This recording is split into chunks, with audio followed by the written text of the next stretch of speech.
तो एक ही चीज। कुछ लोग जिसको जो जिनकी नजर कमजोर होती है उनको अगर शुगर है किसी को तो वो भी हाँ। ये इस्तेमाल कर सकते हैं आंवला। उसमें क्या करें, उसमें इसी में ही आपको मैं बता देता हूँ, इसी में चीज होती है। हम अक्सर देखती हैं, ये देखिए जी, ये ड्राई फॉर्म में, ड्राई फॉर्म में आपको हरड़ भी मिल जाती है। हरड़ ले लें 50 ग्राम, गुठली निकाल दें।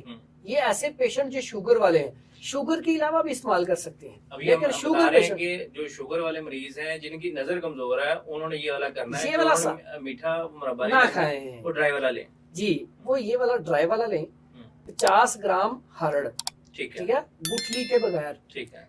100 ग्राम आंवला, गुठली के बगैर, ड्राई फॉर्म में जी। बेड़ा 50 ग्राम, गुठली के बगैर। इसको त्रिफला भी कहा जाता है। यकीन करें, इंसानी सेहत के लिए बेहतरीन चीज है, पट्टों के खिंचाव के लिए, नजर के लिए कमाल की चीज। एक बहुत बड़ा फायदा बताऊं, अक्सर लोग आजकल परेशान है, बाल बड़ी जल्दी सफेद हो जाते हैं। तो आप ये वाला जो मैंने नुस्खा बताया ना, त्रिफला, ये इस्तेमाल करना शुरू कर दें, आपके जो बाल व्हाइट हो गए वो भी इंशाल्लाह ब्लैक होना शुरू हो जाएंगे।